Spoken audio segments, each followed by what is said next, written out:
बिस्मिल्लाहिर्रहमानिर्रहीम। मैं हकीम नदीम अफजल आप लोगों की खिदमत में हाजिर हूँ। आज जिस चीज़ के बारे में मैं आपको बताने जा रहा हूँ वो तिब के अंदर उसका इस्तेमाल तो बहुत कम होता है, लेकिन वो है बहुत ही अहम चीज़। उसका नाम है हंगूट। उसको तुखम हंगूट भी कहते हैं।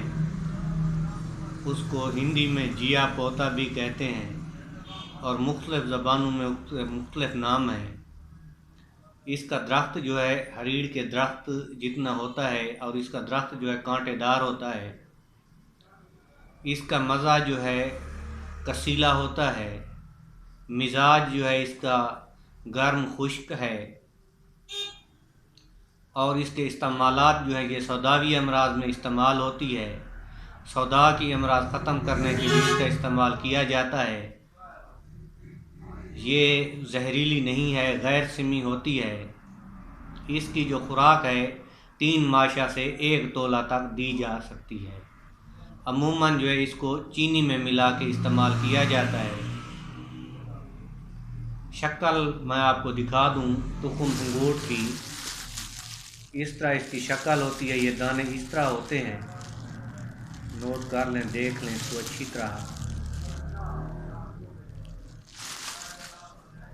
इसका जो अहम इस्तेमाल है आज बताना यहाँ पे जो मकसूद था, इसका अहम इस्तेमाल जो है ये बांझपन के लिए इस्तेमाल किया जाता है। इसका बांझपन में इसका जो है हार बना के पहनाया जाता है। इसके दाने जो है इस तरह छोटे छोटे मोती की तरह होते हैं। अगर इन दानों का हार बना लिया जाए, हार बना के पहन लिया जाए तो बांझपन जो है 2-3 माह के अंदर जो है ख़त्म हो जाता है। और ये आज़मूदा नुस्खा है उन हज़रात के लिए जो बे औलाद हैं, वो इस बूटी का या इस तुखम का जो है हार बनाएं और हार बना के पहने तो इंशाअल्लाह 2-3 माह के अंदर अंदर उनकी औलाद हो जाएगी या इस काबिल हो जाएंगे कि उनकी औलाद हो जाए, उनका बांझपन ख़त्म हो जाएगा। तो यही कुछ था हंगूट के हवाले से जो आपको बताया। इंशाअल्लाह नाज़रीन मिलते हैं अगली वीडियो में, तब तक इजाज़त दीजिए। अल्लाह हाफ़िज़।